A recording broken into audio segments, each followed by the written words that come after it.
And we are live in the building for the 2023 State of the Union address. We're just waiting for everybody to come on in here and get ready for the show. Thank y'all for joining. If you like the content, if you want to help me out right now, like the video, share the video, do all that good stuff. We got Joe Biden coming out here very soon, talking about state of the economy, talking about a few other things, I suppose. And he may also announce that he's going to run in 2024, or he may lean into the 2024 type of talk.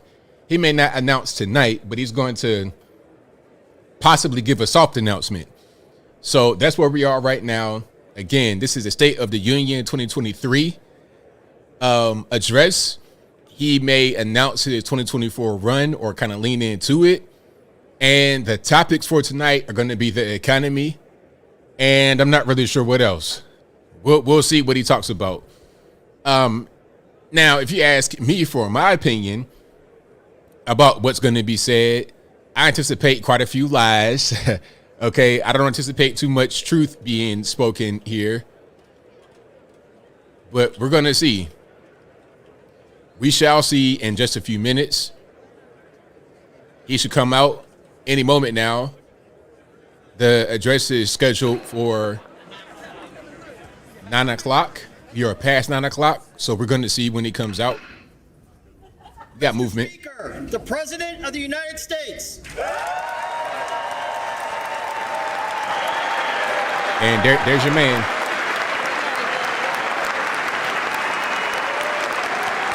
All right, there's your man, Joe, right there.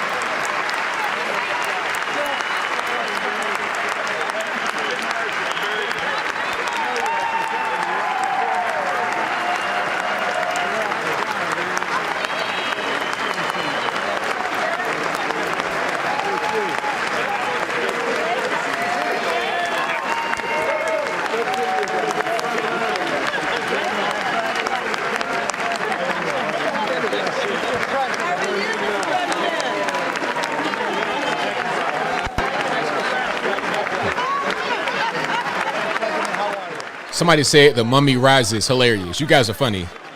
You guys let me know how the sound is. If everything's all good, if you can hear clear. I got it turned down a little bit to talk right now, but I'm going to turn it back up. Y'all let me know how the sound is. If at any point the sound gets kind of weird or you can't really hear too well or whatever, if it's distorted, y'all please let me know.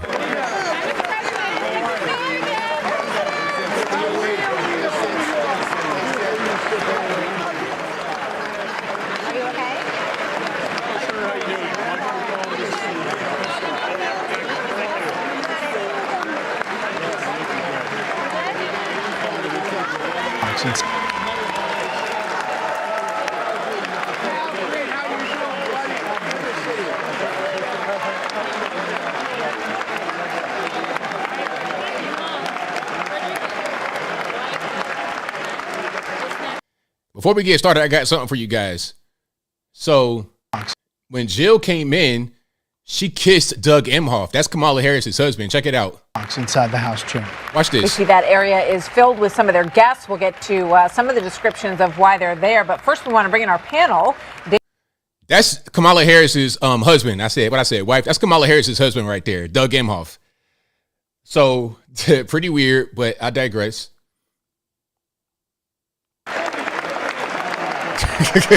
Like, what are we doing? Hey, they pretty much put anything out there. Now, in case you missed it, I might have said it wrong. So that was Joe Biden's wife, Jill Biden.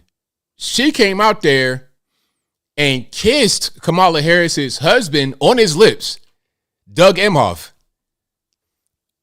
I mean, they're not even hiding it. DC, gross.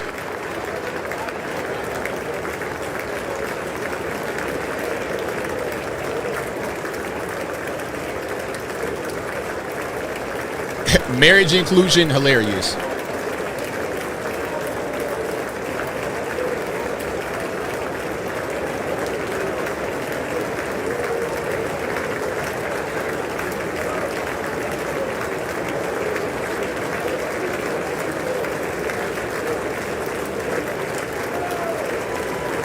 There go your man Joe out there. Hey, I guess Joe was like, if you could do it, I can do it too. If you out here creeping and sneaking around and touching these young girls, I'm going to kiss this dude right in his mouth, right on television. Ain't no way. I would never. I wish somebody would try to kiss. Like, if I'm married and you kiss my wife, I'm going to have to hurt you right there on the spot. President or no president. We're going to have to box old school style. No threat, FBI. I'm not threatening nobody. I'm just saying, you kiss somebody's wife in the mouth. I don't care about old school rules. No. You're not doing that. That's not happening.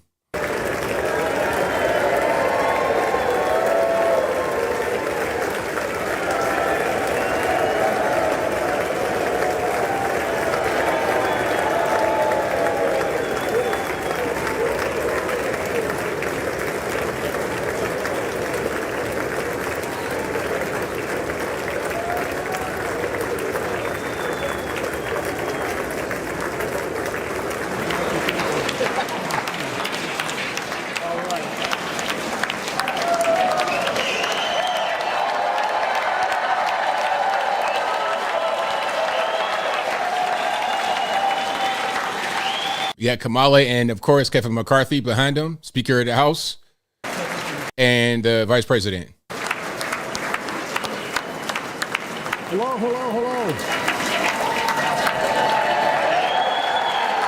Thank you.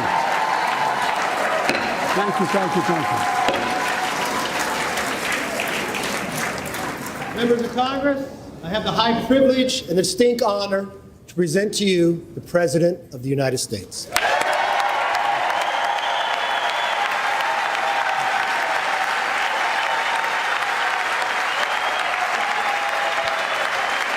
Mr. Speaker.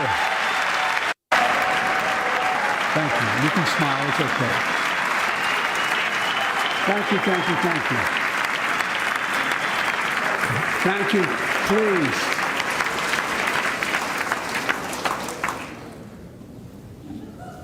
Mr. Speaker, Madam Vice President, our First Lady and Second Gentleman, good to see you guys up there.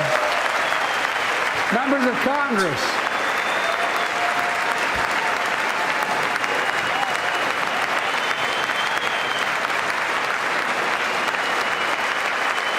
What was that? Nancy. By the way, Chief Justice, I may need a court order. She gets to go to the game tomorrow, next week. I have to stay home. Got to work something out here.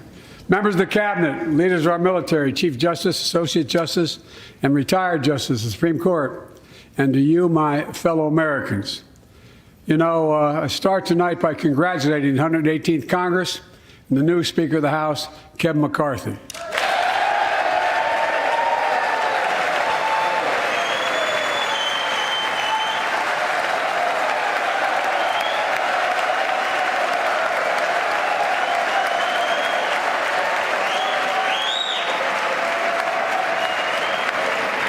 Very interesting. Speaker, I don't want to ruin your reputation, but I look forward to working with you. And I want to congratulate the new leader of the House Democrats, the first African-American minority leader in history, Hakeem Jeffries.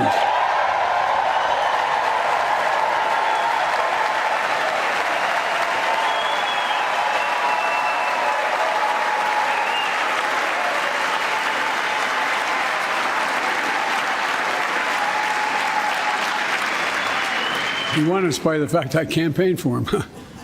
Congratulations to the longest-serving leader in the history of the United States Senate, Mitch McConnell. Where are you, Mitch?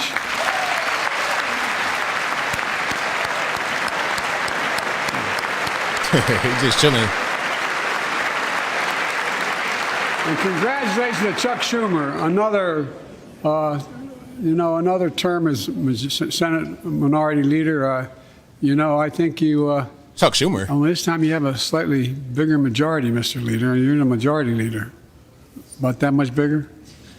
Yeah. Well, I tell you what, I want to give special recognition to someone who I think is going to be considered the greatest speaker in the history of the House of Representatives, Nancy Pelosi.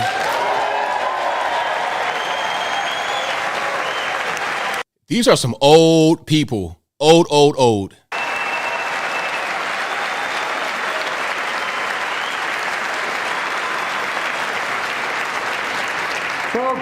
The story of America is a story of progress and resilience, of always moving forward, of never, ever giving up. It's a story unique among all nations. We're the only country that has emerged from every crisis we've ever entered stronger than we got into it. Look, folks, that's what we're doing again. 2 years ago, the economy was reeling. I stand here tonight after we've created, with the help of many people in this room, 12 million new jobs, more jobs created in 2 years than any president's created in 4 years, because of you all, because of the American people. 2 years ago,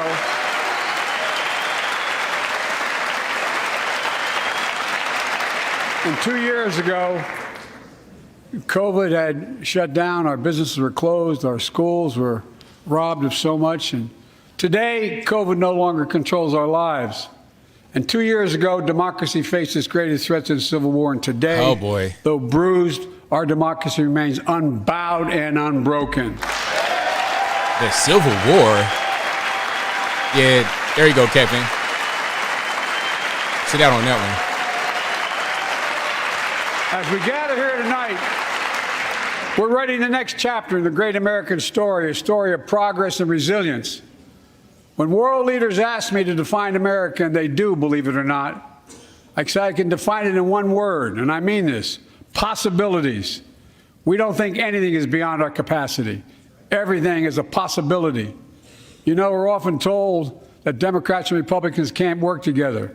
But over the past 2 years, we've proved the cynics and naysayers wrong. Yes, we disagreed plenty. And yes, there were times when Democrats went alone. But time and again, Democrats and Republicans came together to defend a stronger and safer Europe. You came together to pass once in a generation infrastructure law, building bridges connecting our nation and our people. We came together to pass the most significant law ever, helping victims exposed to toxic burn pits. And in fact,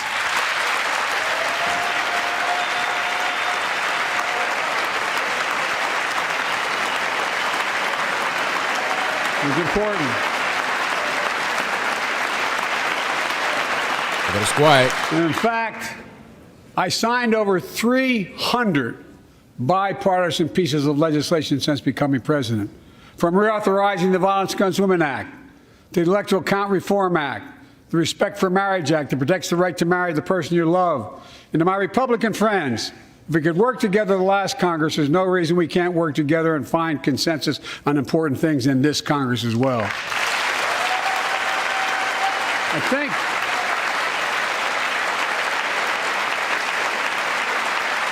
folks, you all are as formed as I am, but I think the people sent us a clear message. Fighting for the sake of fighting, power for the sake of power, conflict for the sake of conflict gets us nowhere. That's always been my vision of our country, and I know it's many of yours. To restore the soul of this nation, to rebuild the backbone of America, America's middle class, and to unite the country. We've been sent here to finish the job, in my view. For decades, the middle class has been hollowed out in more than, and not no one administration, but for a long time. Too many good-paying manufacturing jobs move overseas. Factories closed down. Once thriving cities and towns that many of you represent became shadows of what they used to be.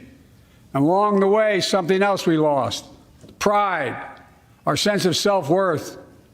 I ran for president to fundamentally change things, to make sure our economy works for everyone, so we can all feel that pride in what we do. To build an economy from the bottom up and the middle out, not from the top down. Because when the middle class does well, the poor have a ladder up, and the wealthy still do very well. We all do well.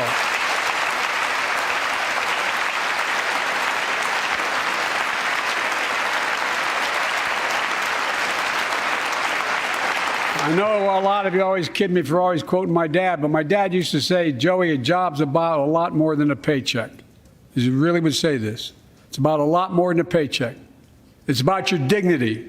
It's about respect. It's about being able to look your kid in the eye and say, honey, it's going to be okay, and mean it. Well, folks, so let's look at the results. We're not finished yet by any stretch of the imagination, but unemployment rate is at 3.4%, a 50-year low. Yeah, everybody got 2 jobs because they can't afford to pay their rent and food. Trying to get eggs and whatnot at the store, impossible. Near record unemployment for black and Hispanic workers.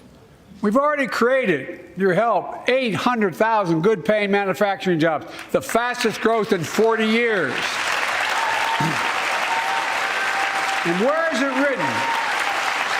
Where is it written that America can't lead the world in manufacturing? And I don't know where that's written. For too many decades, we imported projects and exported jobs. Now, thanks to what you've all done, we're exporting American products and creating American jobs. Folks, inflation has been a global problem because the pandemic disrupted our supply chains, and Putin's unfair and brutal war in Ukraine disrupted energy supplies as well as food supplies, blocking all that grain in Ukraine. But we're better positioned than any country on earth right now. But we have more to do. But here at home, inflation is coming down. Here at home, gas prices are down $1.50 from their peak. Food inflation is coming down, not fast enough, but coming down. Inflation has fallen every month for the last 6 months, while take-home pay has gone up. Additionally, over the last 2 years, a record 10 million Americans applied to start new businesses. 10 million. And by the way,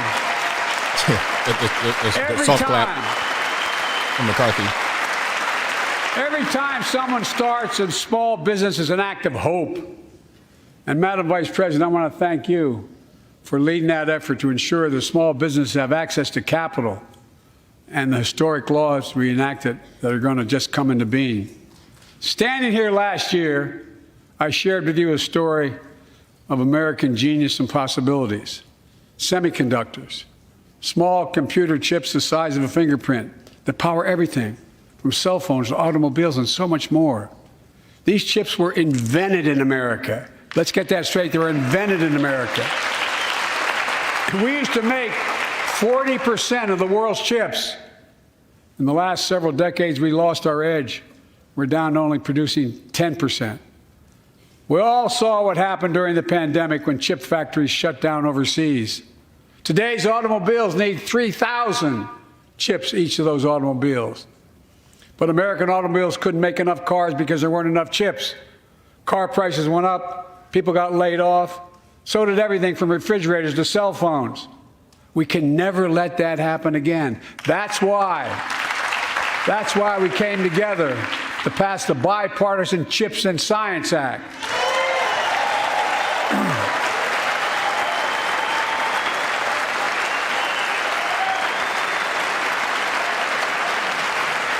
What's that going to do? Folks, I know I've been criticized for saying this, but I'm not changing my view. We're going to make sure the supply chain for America begins in America. The supply chain begins in America. We've already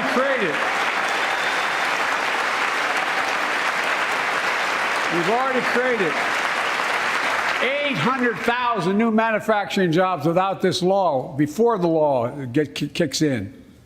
With this new law, we're going to create hundreds of thousands of new jobs across the country. And I mean all across the country, throughout not just the coast, but through the middle of the country as well. That's going to come from companies that have announced more than $300 billion in investment in American manufacturing over the next few years. Outside of Columbus, Ohio, Intel is building semiconductor factories on 1,000 acres, literally a field of dreams. It's going to create 10,000 jobs, that one investment. 7,000 construction jobs, 3,000 jobs in those factories once they're finished. They call them factories. Jobs paying an average of $130,000 a year, and many do not require a college degree.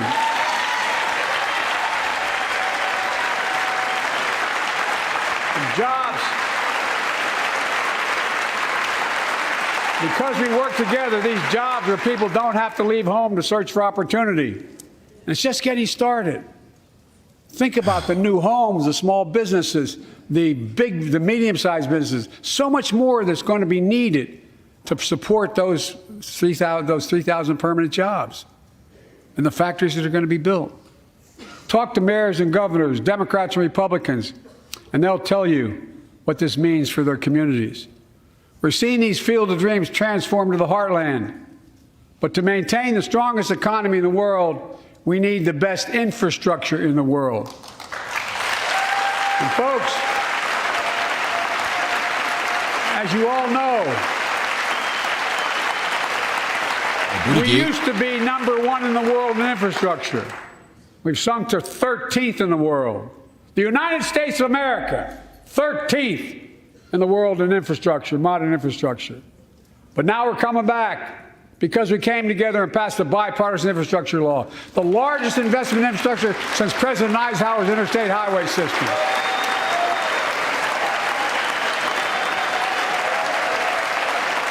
I'm not really feeling it. Already we've funded over 20,000 projects, including major airports from Boston to Atlanta to Portland. Projects that are going to put thousands of people to work rebuilding our highways, our bridges, our railroads, our tunnels, ports, airports, clean water, high-speed internet, all across America. Urban, rural, tribal. And folks, we're just getting started. We're just getting started. And I mean this sincerely. I want to thank my Republican friends who voted for the law, and my Republican friends who voted against it as well. But I still get asked to fund the projects in those districts as well. But don't worry. I promised I'd be a president for all Americans. We'll fund these projects. And I'll see you at the groundbreaking. So we going to build the wall, or are you just playing? That ain't no laughing matter.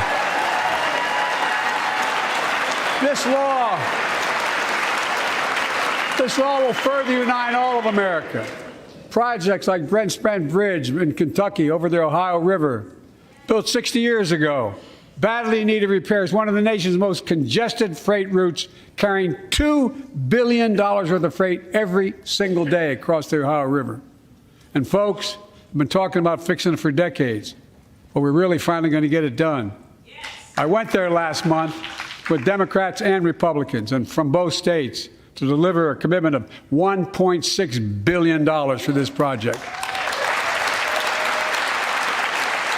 And while I was there, I met a young woman named Sarah, who's here tonight. I don't know where Sarah is. Is she up in the box? I don't know.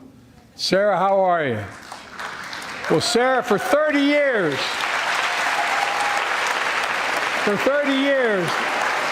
I learned, she told me she'd been a proud member of the Iron Workers Local 44, known as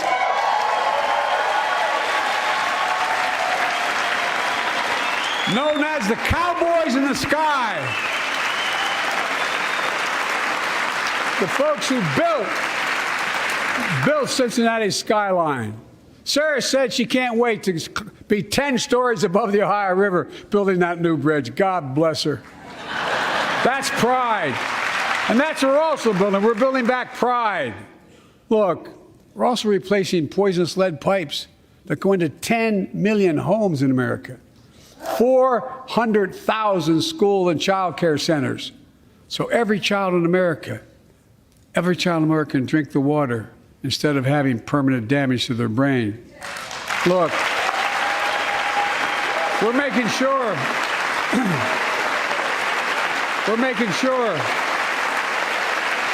that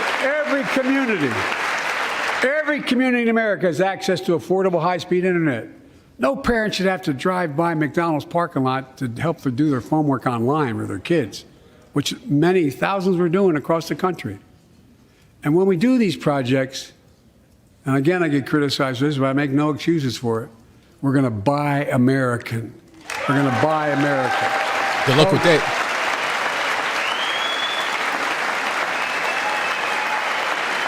And it's totally consistent with international trade rules. Buy America has been the law since 1933, but for too long, past administrations, Democrat and Republican, have fought to get around it. Not anymore. Tonight, I'm announcing new standards that require all construction materials used in federal infrastructure projects to be made in America. Made in America.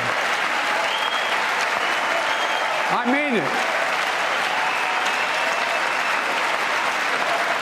Lumber, glass, drywall, fiber optic cable.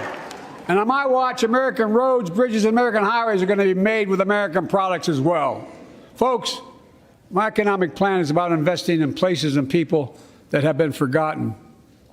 So many of you listening to me tonight, I know you feel it. So many of you felt like you've just simply been forgotten. Amid the economic upheaval of the past 4 decades, too many people have been left behind. What was that? And treated like they're invisible. Maybe that's you watching from home. Remember the jobs that went away. You remember them, don't you? The folks at home remember them. You wonder whether the path even exists anymore for your children to get ahead without having to move away. Well, that's why I get that. That's why we're building an economy where no one's left behind. Jobs are coming back. Pride is coming back. Because choices we made in the last several years. You know, this is, in my view, a blue-collar blueprint to rebuild America and make a real difference in your lives at home. For example, too many of you lay in bed at night like my dad did, staring at the ceiling, wondering what in God's name happens if your spouse gets cancer or your child gets deadly ill, or something happens to you. What are you going to have? You get money to pay for those medical bills? Or are you going to have to sell the house or try to get a second mortgage on it? I get it. I get it. With the Inflation Reduction Act that I signed into law, we're taking on powerful interests to bring health care costs down so you can sleep better at night with more security. You know, we pay more for prescription drugs than any nation in the world. Let me say it again. We pay more for prescription drugs than any major nation on earth. For example, 1 in 10 Americans has diabetes. Many of you in this chamber do, and in the audience. But every day, millions need insulin to control their diabetes so they can literally stay alive. Insulin's been around for over 100 years. The guy who invented it didn't even patent it because he wanted it to be available for everyone. It costs the drug companies roughly $10 a vial to make that insulin. Packaging and all, you may get up to $13. But Big Pharma has been unfairly charging people hundreds of dollars, $400 to $500 a month, making record profits. Not anymore. Not anymore.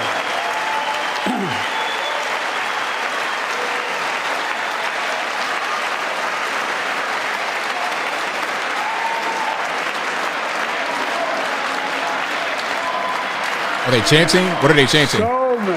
So many things that we did are only now coming to fruition. We said we were doing this, and we said we passed the law to do it, but people didn't know because the law didn't take effect until January 1 of this year.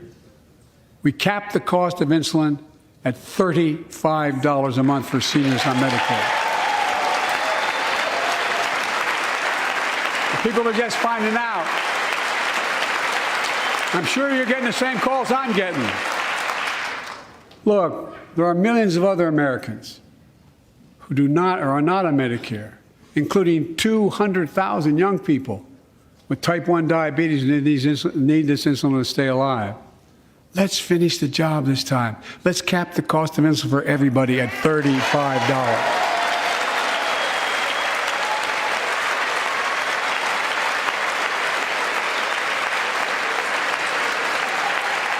Folks,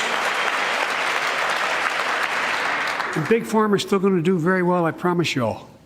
I promise you they're going to do very well. This law also caps and won't even go into effect until 2025. Costs, out-of-pocket drug costs for seniors on Medicare at a maximum of $2,000 a year. You don't have to pay more than $2,000 a year, no matter how much your drug costs are. Because you know why? You all know it. Many of you, like many in my family, have cancer. You know the drugs can range from $10, $11, $14, $15,000 for the cancer drugs. If drug prices rise faster than inflation, drug companies are going to have to pay Medicare back the difference. We're finally giving Medicare the power to negotiate drug prices. Bringing down prescription drug costs doesn't just save seniors money, it cuts the federal deficit by billions of dollars, by hundreds of billions of dollars. Because these prescription drugs are drugs purchased by Medicare to keep their commitment to the seniors. Well, guess what?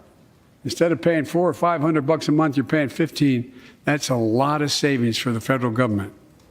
And by the way, why wouldn't we want that? Now, some members here are threatening, and I know it's not an official party position, so I'm going to exaggerate, but threatening to repeal the Inflation Reduction Act. As my coach, that's okay, that's fair. As my football coach used to say, lots of luck in your senior year. Make no mistake, if you try anything to raise the cost of prescription drugs, I will veto it. Look. Them drugs wearing off. I'm pleased to say that more Americans have health insurance now than ever in history. A record 16 million people are enrolled in the Affordable Care Act. And thanks to the law I signed last year, saving millions are saving $800 a year on their premiums. And by the way, that law was written and the benefit expires in 2025. So my plea to some of you, at least in this audience, let's finish the job and make these savings permanent. Expand coverage of Medicaid.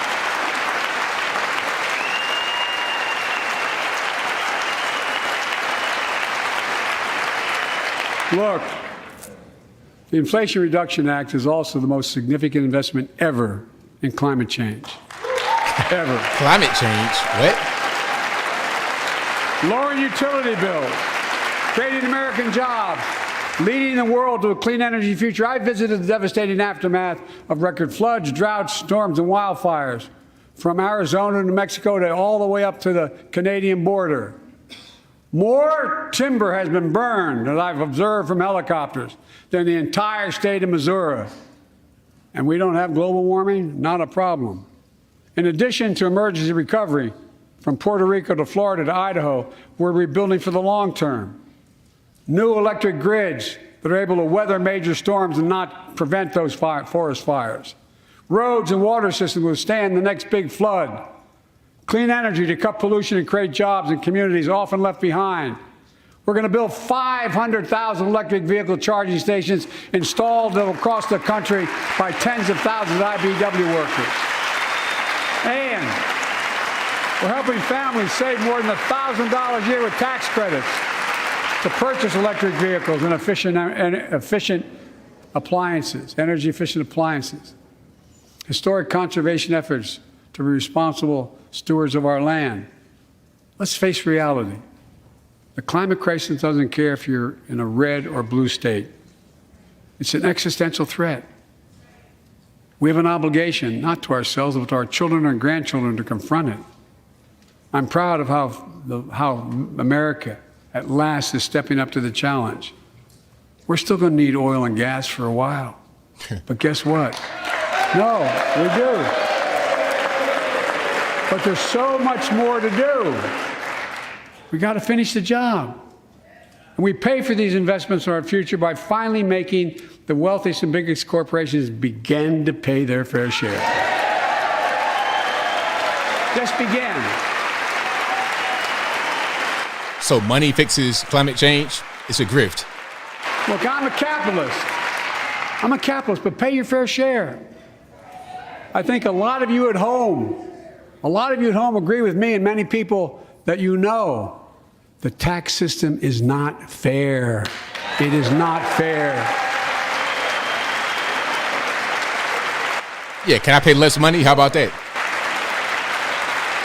The idea that in 2020, 55 of the largest corporations in America, the Fortune 500, made $40 billion in profits and paid zero in federal taxes? Zero?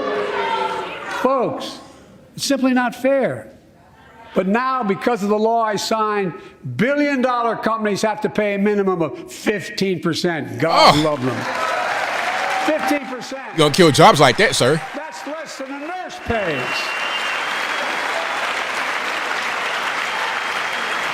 And let me be crystal clear. I said at the very beginning, under my plans, as long as I'm president, nobody earning less than $400,000 will pay an additional penny in taxes. Nobody, not one penny.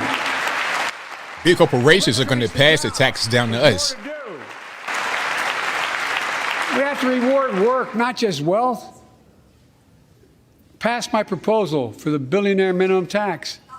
You know, there's 1,000 billionaires in America. It's up from about 600 in the beginning of the term. But no billionaire should be paying a lower tax rate than a school teacher or firefighter. I mean it. Think about it. It's so dishonest. How much money do they pay in taxes, though? That's the question.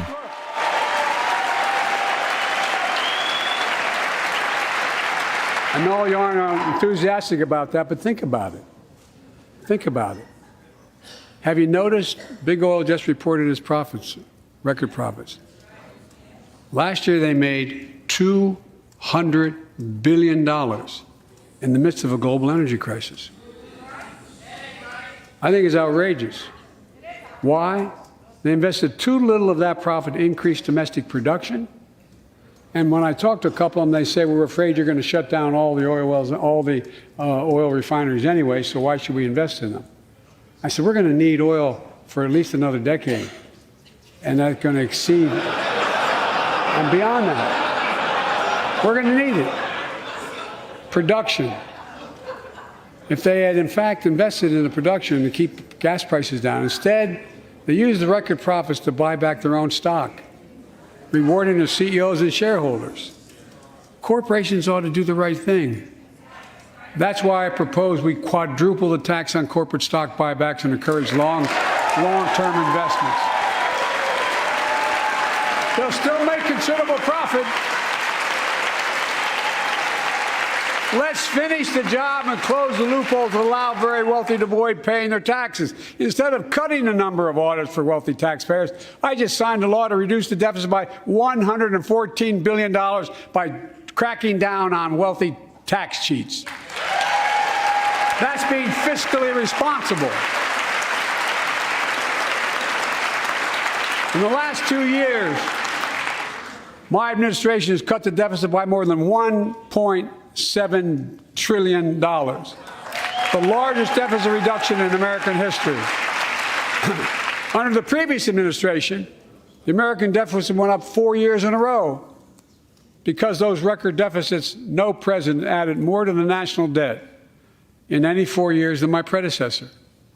Nearly 25% of the entire national debt that took over 200 years to accumulate was added by just one administration alone, the last one.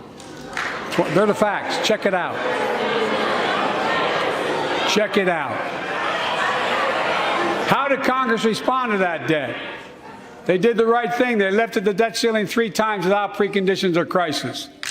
They paid American bills to prevent an economic disaster in the country. So tonight I'm asking the Congress to follow suit. Let's commit here tonight to the full faith and credit of the United States of America will never, ever be questioned. Some of my Republican friends want to take the economy hostage. I get it, unless I agree to their economic plans. All of you at home should know what those plans are. Instead of making the wealthy pay their fair share, some Republicans want Medicare and Social Security to sunset. I'm not saying it's a majority. They lied on that one. Let me don't tell lies. Anybody who doubts it, contact my office. I'll give you a copy. I'll give you a copy of the proposal. That means Congress doesn't vote. They're shouting liar. Glad to see you. No, I tell you, I enjoy conversion. You know, it means if Congress doesn't keep the programs the way they are, they'd go away. Other Republicans say, I'm not saying it's a majority of you. I don't even think it's even a significant, but it's being proposed by individuals. I'm not politely not naming them, but it's being proposed by some of you. Look, folks, the idea is that we're not going to be moved into being threatened to default on the debt if we don't respond. Folks, look at their faces.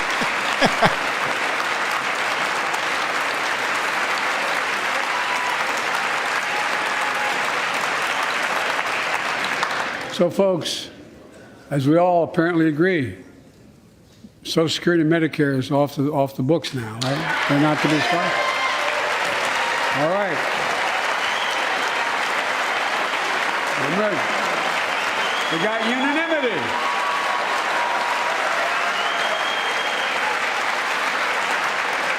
Social Security and Medicare are a lifeline for millions of seniors. Americans have to pay into them from the very first paycheck they started. So tonight, let's all agree, and we apparently are, let's stand up for seniors. Yeah, y'all like that because 80% of that crowd are seniors, so they definitely like that. Stand up and show them. We will not cut Social Security. We will not cut Medicare. Those benefits belong to the American people. They earned it. And if anyone tries to cut Social Security, which apparently no one's going to do, and if anyone tries to cut Medicare, I'll stop them. I'll veto it. And look, I'm not going to allow them to be taken away. Not today, not tomorrow, not ever. But apparently it's not going to be a problem. Next month, when I offer my fiscal plan, I ask my Republican friends to lay down their plan as well. I really mean it. Let's sit down together and discuss our mutual plans together. Let's do that. Okay, let's do it.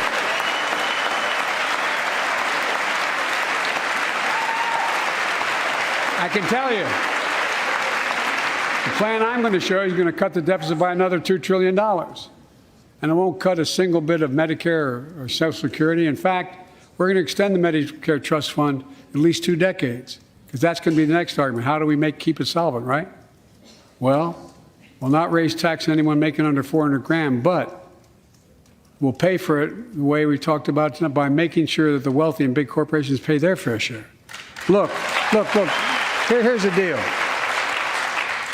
They aren't just taking advantage of the tax code. They're taking advantage of you, the American consumer. Here's my message to all of you out there. I have your back. We're already preventing Americans from receiving surprise medical bills, stopping $1 billion surprise bills per month so far. We're protecting seniors' life savings by cracking down on nursing homes that commit fraud, endanger patient safety, prescribe drugs that are not needed. Millions of Americans can now save thousands of dollars because they can finally get a hearing aid over the counter without a prescription. Look, capitalism without competition is not capitalism. It's extortion. It's exploitation. Last year, I cracked down with the help of many of you on foreign shipping companies that were making you pay higher prices for every good coming into the country. I signed a bipartisan bill that cut shipping costs by 90%, helping American farmers, businessmen, and consumers. Let's finish the job.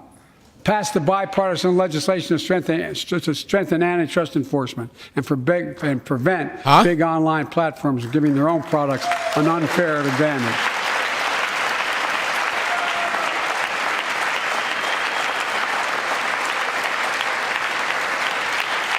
My administration is also taking on junk fees, those hidden surcharges too many companies use to make you pay more. For example, we're making airlines show you the full ticket price up front, refund your money if your flight is canceled or delayed. We've reduced exorbitant bank overdrafts by saving consumers more than $1 billion a year. We're cutting credit card late fees by 75% from $30 to $8. Look, junk fees may not matter to the very wealthy, but they matter to most other folks in homes like the one I grew up in, like many of you did. They add up to hundreds of dollars a month. They make it harder for you to pay your bills or afford that family trip. I know how unfair it feels when a company overcharges you and gets away with it. Not anymore. We've written a bill to stop it all. It's called the Junk Fee Prevention Act. We're going to ban surprise resort fees that hotels charge on your bill. Those fees can cost you up to $90 a night at hotels that aren't even resorts. The idea that cable, internet, and cell phone companies can charge you $200 or more if you decide to switch to another provider. Give me a break. We can stop service fees on tickets to concerts and sporting events and make companies disclose all the fees up front. And we'll prohibit airlines from charging $50 round trip for a family just to be able to sit together. Baggage fees are bad enough. Airlines can't treat your child like a piece of baggage. Americans are tired of being. We're tired of being played for suckers. So pass the Junk Fee Prevention Act so companies stop ripping us off. For too long, workers have been getting stiffed, but not anymore. We're beginning to restore the dignity of work. For example, I should have known this, but I didn't until 2 years ago. 30 million workers have to sign non-compete agreements with the jobs they take. 30 million. So a cashier at a burger place can't walk across town and take the same job at another burger place and make a few bucks more. It just changed. But they just, a non-compete at Burger King? That was part of the deal, guys. Look it up. But not anymore. We're banning those agreements so companies have to compete for workers and pay them what they're worth. If you sign that, you're a few brain cells short. And I must tell you, this is bound to get a response from my friends on my left but the right.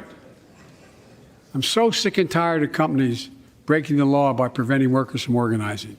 Pass the PRO unions. Act. Because businesses have a right.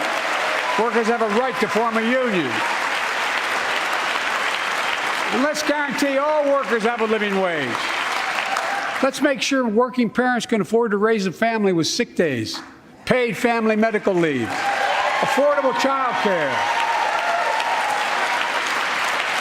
That's going to enable millions of more people to go and stay at work. And let's restore the full child tax credit, which gave tens of millions of parents some breathing room and cut child poverty in half to the lowest level in history. And by the way, when we do all these things, we increase productivity. We increase economic growth. So let's finish the job and get more families access to affordable, quality housing. Let's get seniors who want to stay in their homes the care they need to do so. Let's give more breathing room to millions of family caregivers looking after their loved ones. Pass my plan so we get seniors and people with disabilities the home care and services they need. And support the workers who are doing God's work. These plans are fully paid for and we can afford to do them. Restoring the dignity of work means making education an affordable ticket to the middle class. You know, when we made public education, 12 years of it, universal in the last century, we made the best educated, best paid, we became the best educated, best paid nation in the world. But the rest of the world's caught up. It's caught up. Jill, my wife, who teaches full time, has an expression. I hope I get it right, kid. Any nation that out-educates us is going to out-compete us. Any nation that out-educates is going to out-compete us.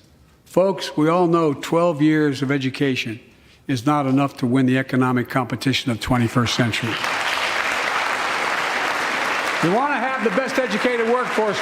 Let's finish the job by providing access to preschool for 3 and 4 years old, Studies show that children who go to preschool are nearly 50% more likely to finish high school and go on to earn a 2 or 4 year degree, no matter their background they came from. Let's give public school teachers a raise.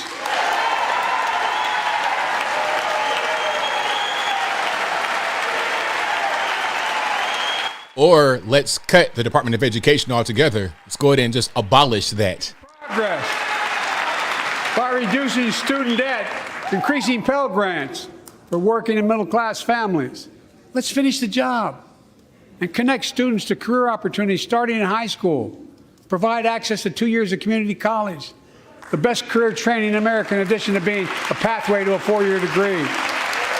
Let's offer every American a path to a good career, whether they go to college or not. And folks, in the midst of the COVID crisis, when schools were closed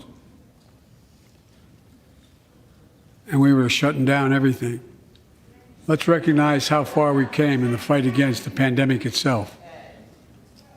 While the virus is not gone, thanks to the resilience of the American people and the ingenuity of medicine, we've broken the COVID grip on us.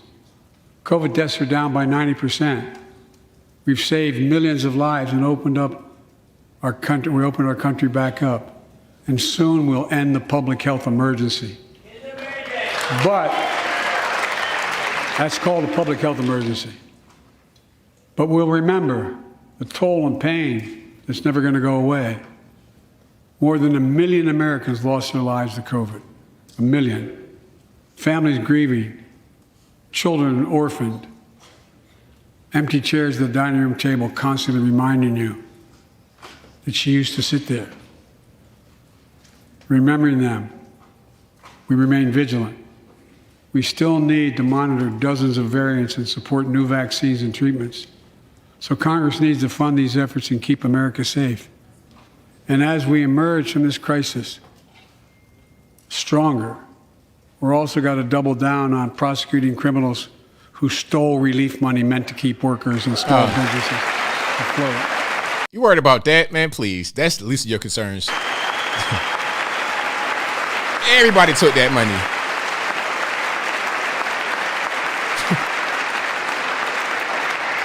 Before I came to office, you remember, during that campaign, the big issue was about inspector generals who would protect taxpayers' dollars who were sidelined. They were fired. Many people said we don't need them. And fraud became rampant. Last year, I told you the watchdogs are back. Since then, we've recovered billions of taxpayers' dollars. Now let's triple the anti-fraud strike force going after these criminals, double the statute of limitations on these crimes, and crack down on identity fraud by criminal syndicates stealing billions of dollars from the American people. And the data shows that for every dollar we put into fighting fraud, the taxpayers get back at least 10 times as much. It matters. It matters. Look, COVID left its scars, like the spike in violent crime in 2020, the first year of the pandemic. We have an obligation to make sure all people are safe. Public safety depends on public trust, as all of us know. But too often that trust is violated. Joining us tonight are the parents of Tyree Nichols. Oh, boy. Welcome.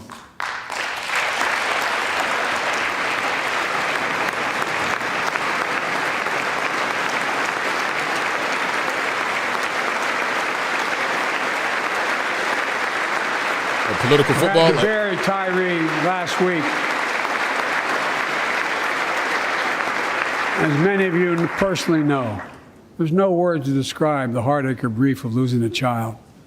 But imagine if you lost that child at the hands of the law.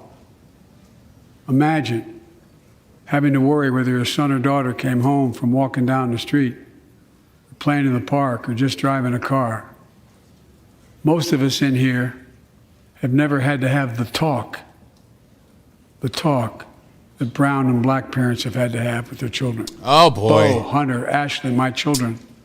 I never had to have the talk with them. I never had to tell them if a police officer pulls you over, turn your interior lights on right away. Don't reach for your license. Keep your hands on the steering wheel. Imagine having to worry like that every single time How about that crack your talk? kid got in a car. Here's what Tyree's mother shared with me when I spoke to her. When I asked her how she finds the courage to carry on and speak out. With the faith of God, she said her son was, quote, a beautiful soul, and something good will come of this. Imagine how much courage and carry that takes. It's up to us, to all of us. We all want the same thing. Neighborhoods free of violence. Law enforcement who earns the community's trust. Just as every cop, when they pin on that badge in the morning, has a right to be able to go home at night, so does everybody else out there. Our children have a right to come home safely. Equal protection under the law is a covenant we have with each other in America. We know police officers put their lives on the line every single night and day. And we know we ask them in many cases to do too much, to be counselors, social workers, psychologists, responding to drug overdoses, mental health crises, and so much more. In one sense, we ask much too much of them. I know most cops and their families are good, decent, honorable people, the vast majority. But they risk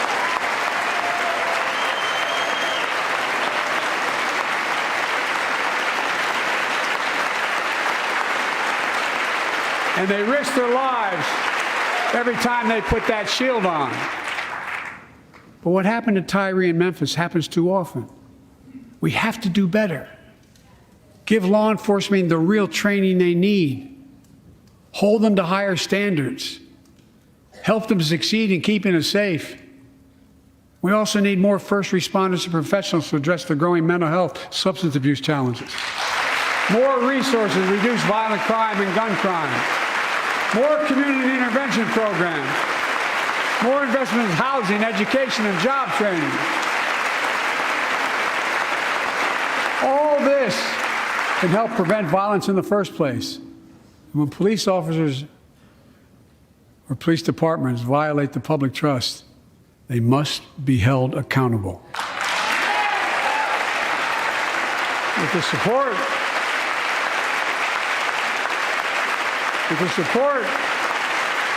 of the families of victims, civil rights groups, and law enforcement, I signed an executive order for all federal officers, banning chokeholds, restricting no-knock warrants, and other key elements of the George Floyd Act.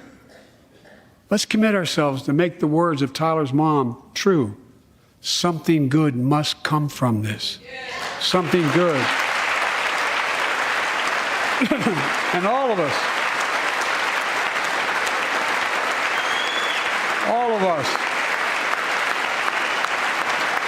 Oh, my goodness gracious.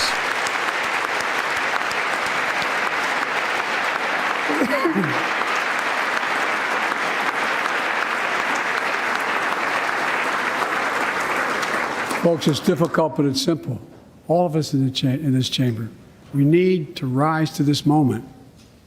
We can't turn away.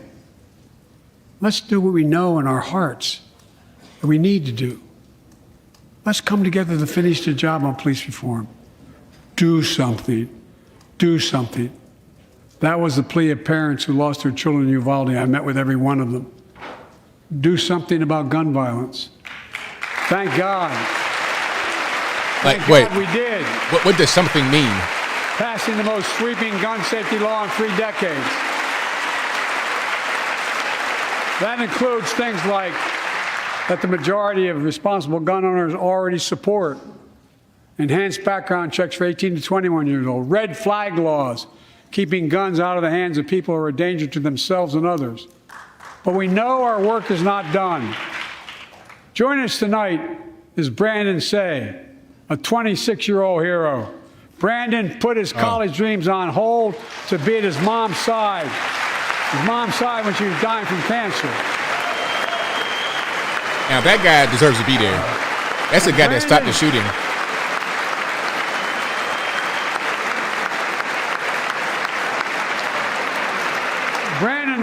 to the dance studio started by his grandparents. And 2 weeks ago, during the Lunar New Year celebrations, he heard the studio door close, and he saw a man standing there pointing a semi-automatic pistol at him. He thought he was going to die, but he thought about the people inside. And in that instant, he found the courage to act and wrestled a semi-automatic pistol away from the gunman who had already killed 11 people in another dance studio. 11. He saved lives. It's time we do the same. Ban assault weapons now. Semi-automatic pistol. What does that? That's every gun.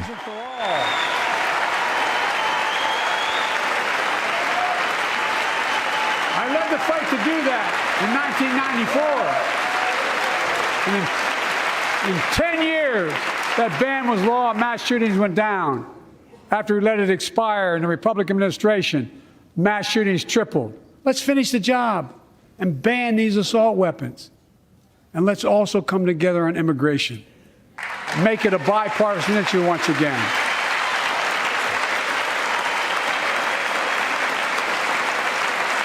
We now have a record number of personnel working to secure the border, arresting 8,000 human smugglers, seizing over 23,000 pounds of fentanyl in just the last several months. We've launched a new border plan last month. Unlawful migration from Cuba, Haiti, Nicaragua, and Venezuela has come down 97% as a consequence of that. But American border problems won't be fixed until Congress acts. Build the wall? Pass my comprehensive immigration reform. At least pass my plan to provide the equipment and officers to secure the border. They're holding the wall hostage for Pathway to citizenship. that. For dreamers, those on temporary status, farm workers, essential workers. Here in the People's House, it's our duty to protect all the people's rights and freedoms. Congress must restore the right and the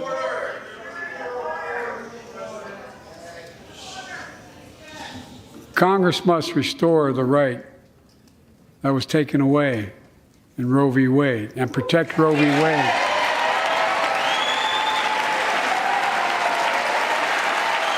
Give every woman a constitutional right. The Vice President and I are doing everything to protect access to reproductive health care and safeguard patient safety. But already more than a dozen states are enforcing extreme abortion bans. Make no mistake about it. If Congress passes a national ban, I will veto it. But let's also pass the Bipartisan Equality Act to ensure LGBTQ Americans, especially transgender young people, can live with safety and dignity. Our strength. So trans kids basically can get sex changes, I suppose. Our strength is not just the example of our power, but the power of our example. Let's remember the world's watching. I spoke in this chamber 1 year ago, just days after Vladimir Putin unleashed his brutal attack against Ukraine. A murderous assault, evoking images of death and destruction Europe suffered in World War II. Putin's invasion has been a test for the ages, a test for America, a test for the world. Would we stand for the most basic of principles? Would we stand for sovereignty? We stand for the right of people to live free of tyranny. I do not care about Ukraine. For the defense of democracy. For such defense matters to us because it keeps peace and prevents open season on would-be aggressors and threatens our prosperity. 1 year later, we know the answer. Yes, we would, and we did. We did. And together, we did what America always does at our best. We led. We united NATO. We built a global coalition. We stood against Putin's aggression. We stood with the Ukrainian people. Tonight, we're once again joined by Ukrainian's ambassador to the United States. She represents not just her nation, but the courage of her people. State of the Union of the United States, not Ukraine. We're united in our support of your country. Will you stand so we can all take a look at you? Thank you.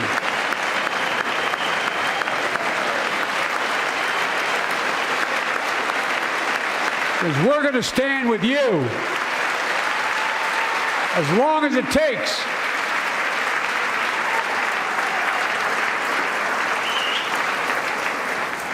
Our nation is working for more freedom, more dignity, more peace, not just in Europe, but everywhere. Before I came to office, the story was about how the People's Republic of China was increasing its power and America was failing in the world. Not anymore.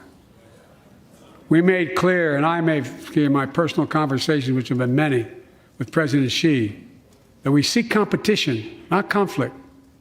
But I will make no apologies that we're investing to make America stronger, investing in American innovation and industries that will define the future that China intends to be dominating, investing in our alliances and working with our allies to protect advanced technologies so they will not be used against us, modernizing our military to safeguard stability and deter aggression. Today, we're in the strongest position in decades to compete with China or anyone else in the world. Really? Anyone else in the world. Shout out to the balloon. And I'm committed. All the generals sitting down. Interesting. Very interesting. I'm committed to work with China where we can advance American interests and benefit the world. But make no mistake about it. As we made clear last week, if China threatens our sovereignty, we will act to protect our country, and we did. Did we really? Look, after it was done, taking pictures. Let's be clear. Winning the competition should unite all of us. We face serious challenges across the world. But in the past 2 years, democracies have become stronger, not weaker. Autocracies have grown weaker, not stronger. Name me a world leader who changed places with Xi Jinping. Name me one. Name me one.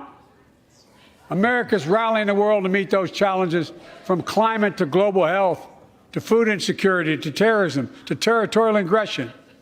Allies are stepping up, spending more, and doing more. Look,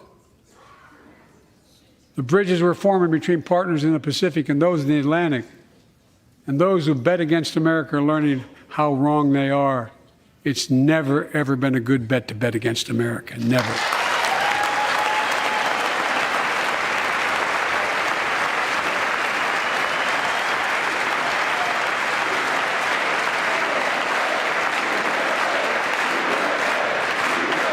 Well, when I came to office, most assured that bipartisanship assumed was impossible, but never believed it. That's why a year ago I offered a unity agenda to the nation as I stood here. We made real progress together. We passed a law making it easy for doctors to prescribe effective treatments for opioid addiction. We passed the gun safety law, making historic investments in mental health. We launched the ARPA-H drive for breakthrough in the fights against cancer, Alzheimer's, and diabetes, and so much more. We passed the Heath Robinson PACT Act, named after the late Iraq War veteran whose story about exposure to toxic burn kits I shared here last year.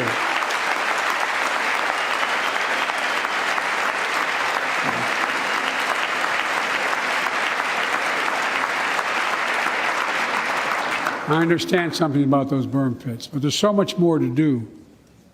We can do it together. Joining us tonight is a father named Doug from Newton, New Hampshire. He wrote Jill, my wife, a letter, and me as well, about his courageous daughter, Courtney. A contagious laugh, his sister's best friend, her sister's best friend.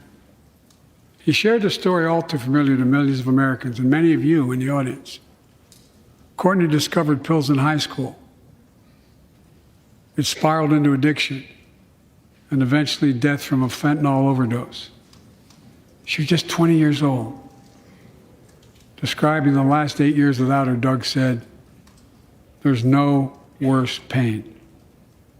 Yet their family has turned pain to purpose, working to end the stigma and change laws. He told us he wants to start a journey toward American recovery. Doug, we're with you. Fentanyl is killing more than 70,000 Americans a year. Big, you got it.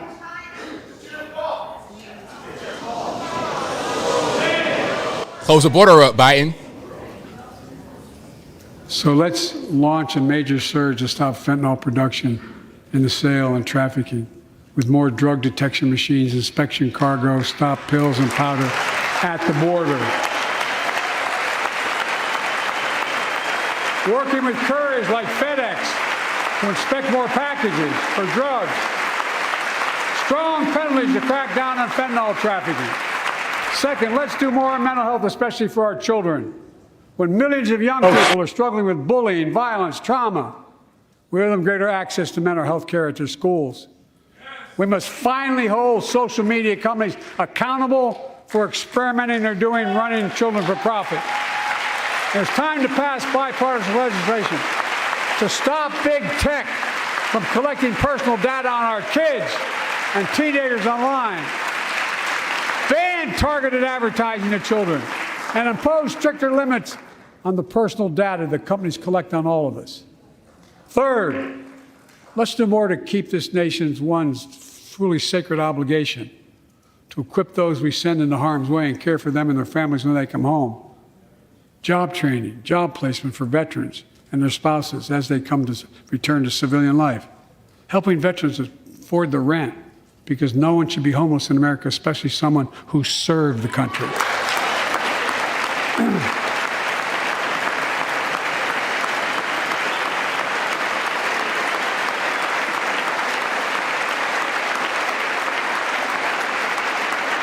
Dennis McDonough is here, of the VA.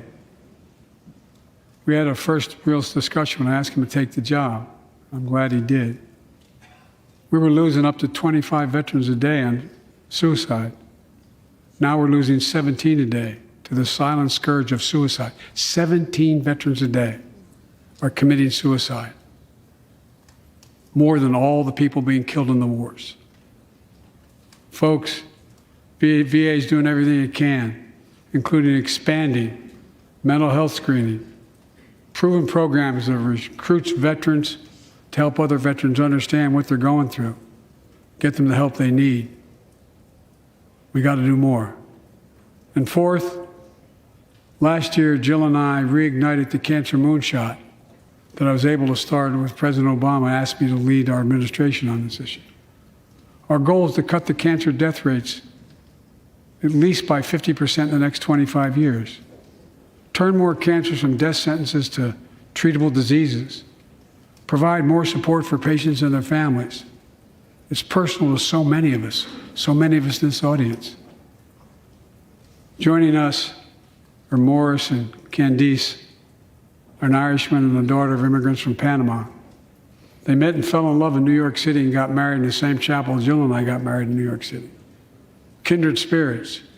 He wrote us a letter about his little daughter, Ava, and I saw her just before I came over. She was just a year old when she was diagnosed with rare kidney disease, cancer. After 26 blood transfusions, 11 rounds of radiation, 8 rounds of chemo, 1 kidney removed, given a 5% survival rate. He wrote how in the darkest moments he thought, if she goes, I can't stay. Many of you have been through that as well. Jill and I understand that like so many of you. And he read Jill's book describing our family's cancer journey and how we tried to steal moments of joy where we could with Bo. For them, that glimmer of joy was the half smile of their baby girl. It meant everything to them. They never gave up hope. Little Ava never gave up hope. She turns 4 next month. They just found out Ava's beating the odds, is on her way to being cured of cancer. And she's watching from the White House tonight if she's not asleep already. For the lives we can save.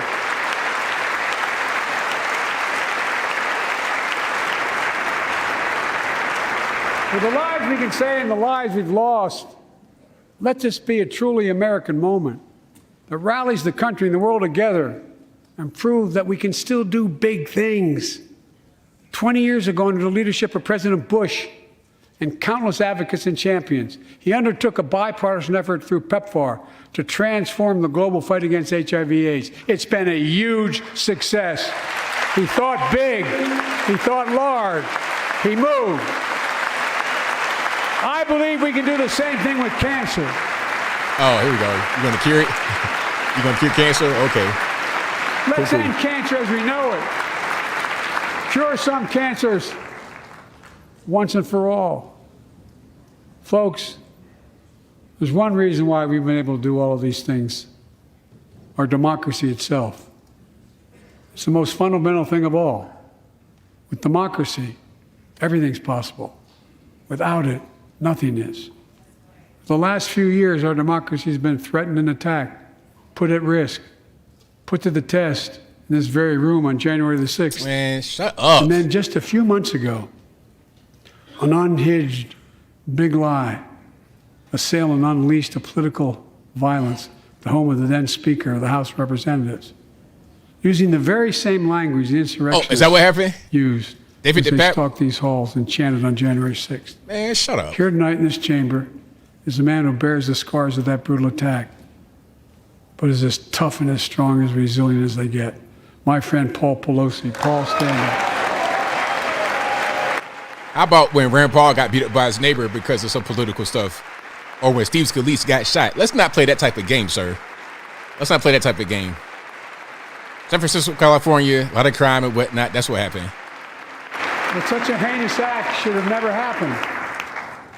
We must all speak out. There's no place for political violence in America. We have to protect the right to vote, not suppress the fundamental right. Honor the results of our elections, not subvert the will of the people. We have to uphold the rule of law and restore trust in our institutions of democracy. And we must give hate and extremism in any form no safe harbor.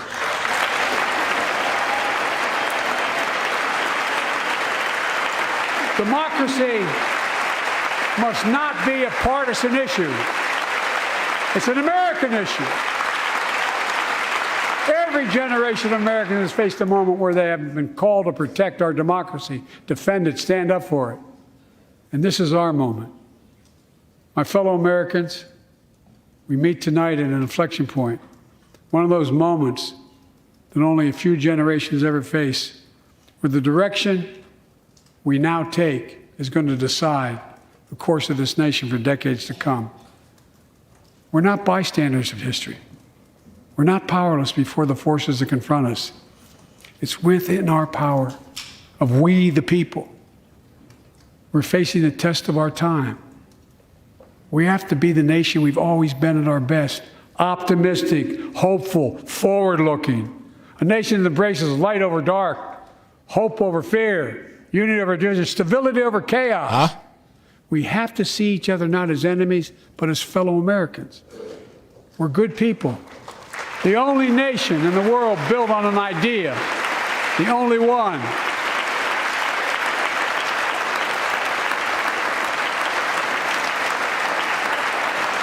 Other nations are defined by geography, ethnicity, but we're the only nation based on an idea that all of us, every one of us, is created equal in the image of God. A nation that stands as a beacon to the world.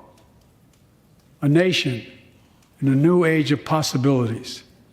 So I've come to fulfill my constitutional obligation to report in the State of the Union. And here's my report. Because the soul of this nation is strong, because the backbone of this nation is strong, because the people of this nation are strong, the State of the Union is strong.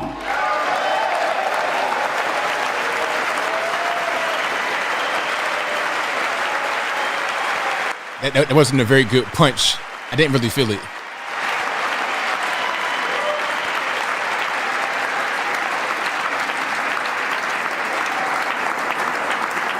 I'm not new to this place. I stand here tonight having served as long as about any one of you have ever served here. But I've never been more optimistic about our future, about the future of America. We just have to remember who we are.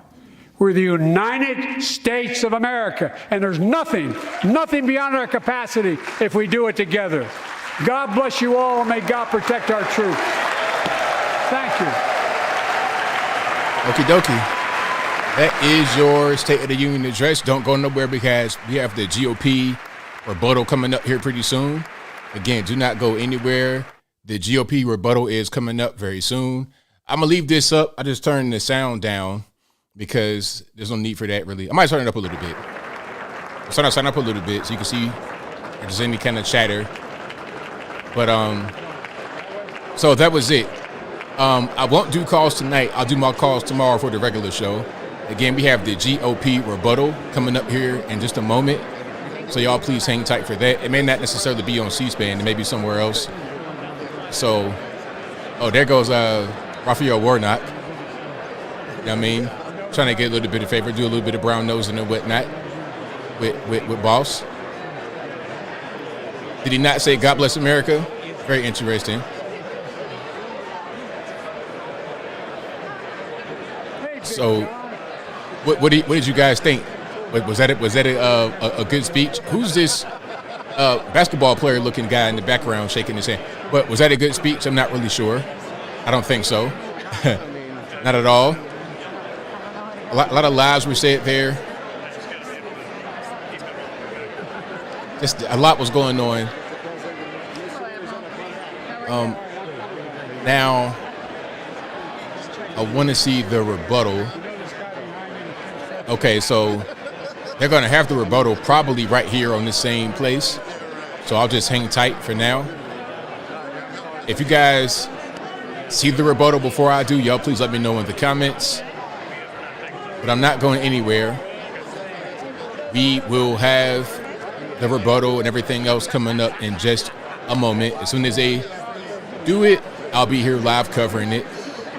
So y'all hang tight for me. And thank y'all for joining me tonight on this Tuesday for the 2023 State of the Union address. Now, I got to cover these things just as part of what I do. I do it for y'all so y'all don't have to. One thing I noticed is that this is a very old crowd.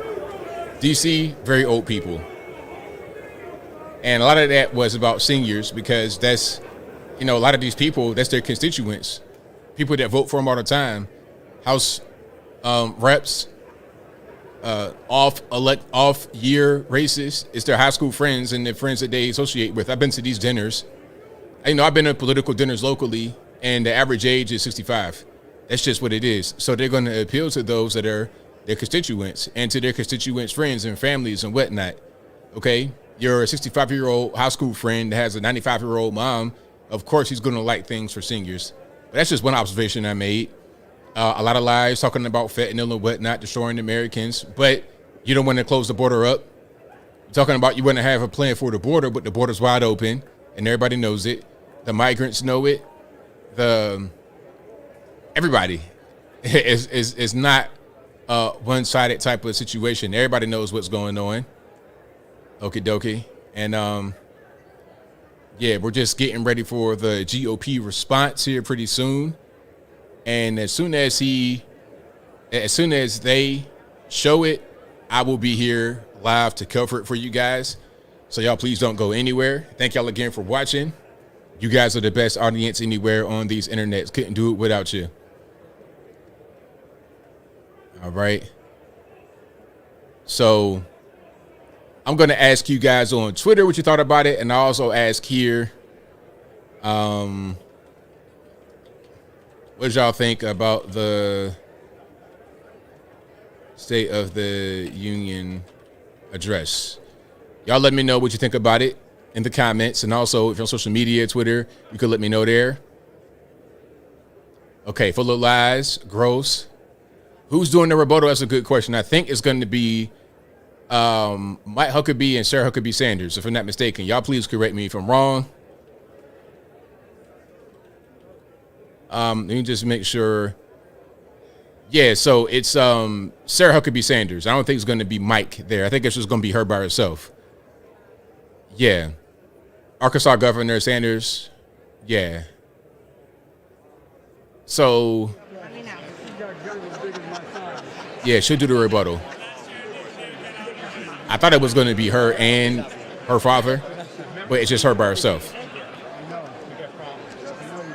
Now, Sarah Huckabee Sanders has done television for a while. She knows how to speak very well. And the reason why I say that is because a lot of these rebuttals, the people, they get on stage, I don't know what it is.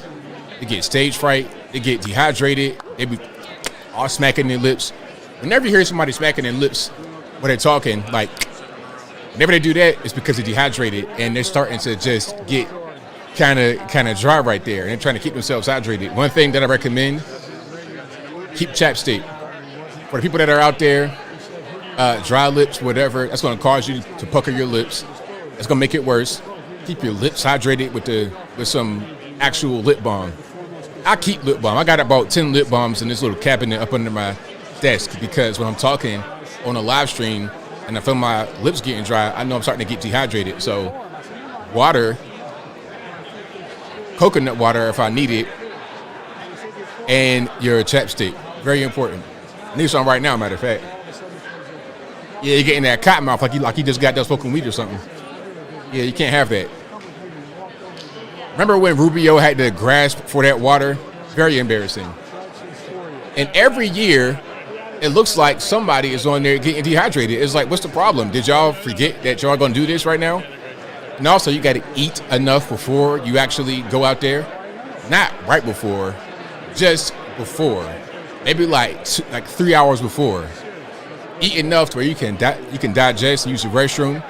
But at the same time, you don't want to have a long period of time in between what you ate and then going on there. And you don't want to eat right before. And you don't want to eat any kind of dehydrating foods. Bread and stuff like that, you don't want to eat that. Dry, hard bread, you don't want to eat that. Okay, super chats. I'm going to read super chats. Okay, we can do that. Thank you for the suggestion, TH. We're getting ready for the rebuttal from the GOP. If you guys see the rebuttal before I do, it should be right here on this particular feed. If you guys see the rebuttal before I do, please let me know. I will go ahead and switch over to it. But in the meantime, I read the super chats. Let me go over here right quick. Thank you to Jana Lynn, who says, this is more bearable watching this train wreck with all of you. Thank you for that. Hold on. Did I start from the beginning? Make sure I started from the beginning here. But thank you, Jenna Lynn, for your super chat. Let me just make sure that I have all of them from the beginning and that YouTube didn't cut any of them off. Let's go to the place where it is. And it should be right over here. Today's the 7th. Okay, thank you to, I got a few cut off. Thank you to Scripture Shores for the laughing emoji donation. Thank you to Dutch Schaefer, who says, what's the over-under for how many times he says, I'm not joking. There were quite a few of that. If you were playing a drinking game as far as that particular phrase, you're pretty much 3 sheets to the wind right now. Your highest gas in California right now. Thank you to Wojtek, who says, please note the tight lips of his detail. Very interesting. Thank you to Neen Mock, who says that's their age. Kissing on the lips is nothing for them. It was very common when I was a kid. Everybody kissed on the lips. I don't know about that one. I think that this is the year 2023. I'm not sure how old Doug Emhoff is. I know he's not the same age as Joe Biden. Joe Biden might be a fossil, but I don't think Doug Emhoff is. I think Doug Emhoff is in his 50s. He's not that old. You know what I mean? I think that was just kind of gross at the end of the day. You know, kissing another man's wife on the mouth and the lips like that, that's not really the wave. But thank you for your donation. Thank you to Not a Banned Account, who says President Biden has helped minorities the most. Oh, is that right? You think so? I can't tell. Thank you to Jose Flores for the thumbs up emoji. Let me go back over here. Thank you to Zen Christopher,ian, who says Kamala looks blitzed. She must have been hanging out with Nancy and Hunter backstage. It might, maybe so. Thank you to Wojtek, who says the cocktail's wearing off. You're speaking about the drug cocktail for sure. Absolutely. You started to kind of stutter and stammer a little bit throughout the end. Well, throughout the entire thing, he would have moments where he really didn't say certain things. You know what I mean? So that's just kind of what that is. Thank you to Ryo777, who says climate change your pants show. Thank you to Leo Mazzina, who says Joe should dig up the lithium, other fossil fuels for electric vehicles. Thank you to Wojtek, who says Hunter, one of those tax cheats. Hey, very good point. Thank you to, well, you know what Hunter does. He does the whole book deal, What else? The whole thing about what does he do? He does the whole thing where he has the paintings that he sells for exorbitant amounts of money. And then other people, they do the whole thing where they write a book, and then a particular LLC buys a bunch of your books, and then that is attached to a particular person through a couple of degrees of separation, and then they request that you do certain things for them. Quid pro quo without doing it directly. I'm not violating campaign finance law. All I did was buy his book a million times and then just put him, give him away, donate them to a library, throw them in a garbage disposal. I don't really need them. I put them in a garbage can outside of my house. I don't need them. Same thing with the paintings. I burned them up. Oh, it was a tragic boating accident. All the paintings that I bought from Hunter Biden fell right into the water. Don't ask me why there was a bunch of paintings on the boat. Okay, I had a little kayak out there with 45 Hunter Biden 24 by 36s, but don't worry about that. Okay, it just fell into the water. Anyway, thank you to Yimmy J5 who says this whole speech is embarrassing. I concur. Thank you to Pam Cakes with the erect emoji. Thank you for that. Thank you to Mr. VIP who says this seemed like a giant shopping list. Yeah, it was just a bunch of things. It wasn't really anything concrete. It was a bunch of things that he said that didn't really amount to much. Empty promises at best. Not even really promises, just saying things that aren't necessarily true or may be true but aren't in full context, so they sound better than what they sound. And a lot of things were just outright lies and things that did not sound good at all. Talking about banning assault weapons. What is an assault weapon? Define what an assault weapon is. Talking about, that Asian guy at the shooting in California, I think there was, had a semi-automatic pistol. I mean, that's most pistols. If you have a magazine-fed pistol, that's semi-automatic. What does that mean? It means that it loads automatically. When you shoot the bullet one time, it ejects. Another one goes right in the chamber. That's how it works. Okay, you don't have to manually load weapon every time to be able to, to fire it. That's what it means. So what they say when they say they want to ban assault weapons, and then at the same time they talk about quote unquote semi-automatic weapons, what they want to do is ban all weapons. That's what it is. Aside from maybe a flintlock pistol, a revolver, or a shotgun, and things of that nature. But the majority of your weapons that are out there, like your regular Glock handgun, they want to ban that. They want to ban rifles. If it's magazine fed, anything magazine fed, they want to ban, which is going to be the majority of the guns that are out there on the market. You're not necessarily carrying a shotgun on your back as a concealed carrier. I think not. If you could conceal carry a shotgun, you're like Omar from The Wire, okay? And your limp is going to be very noticeable. You're not going to really be able to get that through a Walmart. They're going to see that you got the shotgun right there on your leg. Look at this. This is Shirley Jackson Lee trying to get a selfie. Disgusting. Anyway, thank you to Two Phones Jumping. Hey, shout out to you, Two Phones Jumping. Hey, my Kendrick, my brother. Thank you to Two Phones Jumping who says, my mom says you look like Rod from What's Happening. I've gotten everything because of my glasses, especially when I had the clean shave. I definitely like Rod from What's Happening. But I gotten everything since I was a kid.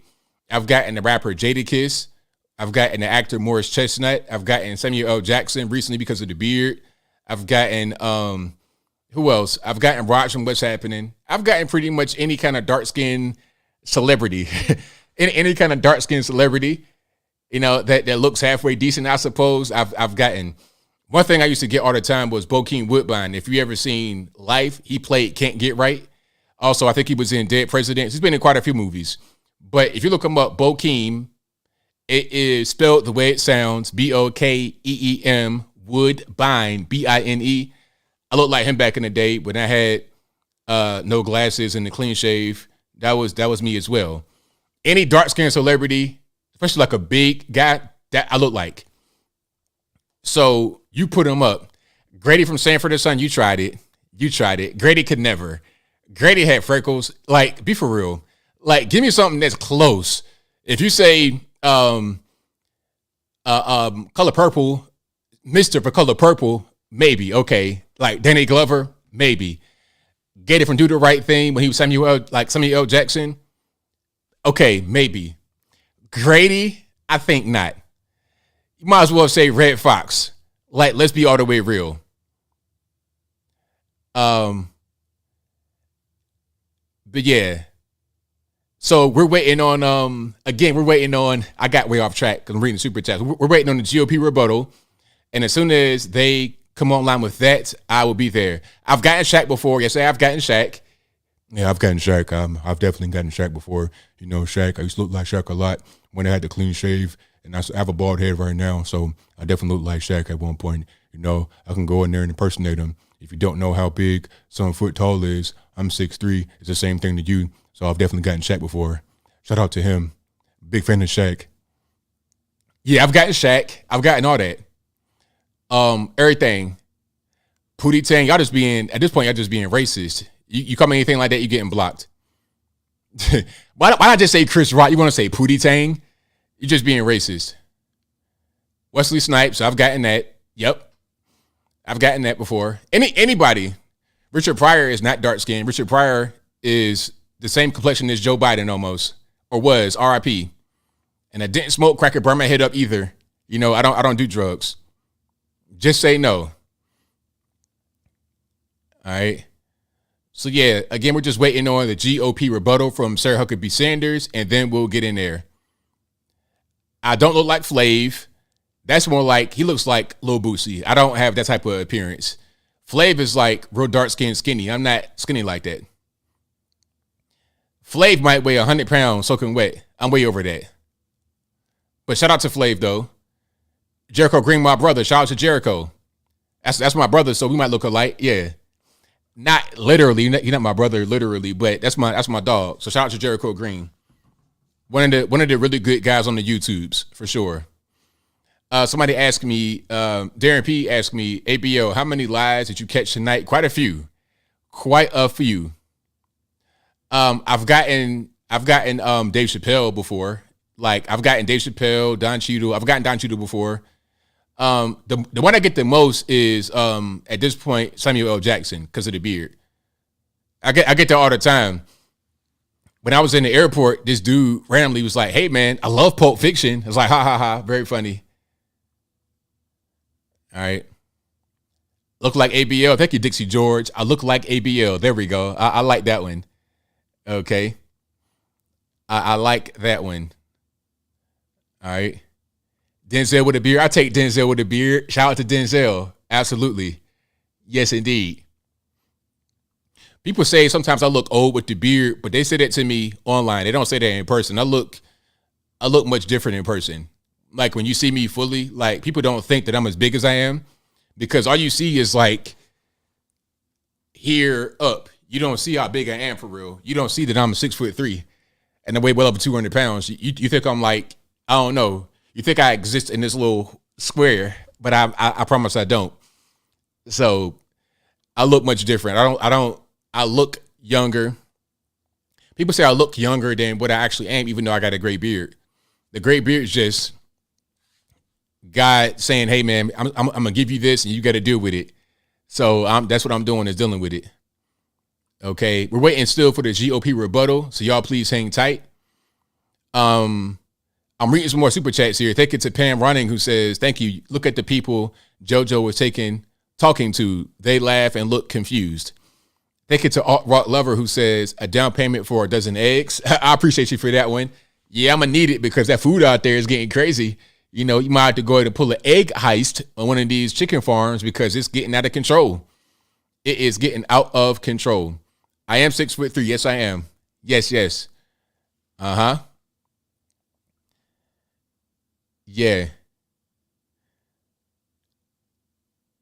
I'm gonna look the same way I look right now when I get to be 85 years old. Like right now, the same way I look, I'm gonna look the same way. Or when I'm in my 60s, like once I get to be like 70, I look a little bit older. But in my 60s, I look the same way I do right now. That's genetic. No, like I look like my mom's side of the family, really more on my face. And they look the same throughout. You got your own chickens, Christy. Well, shout out to you. You are getting the money right now.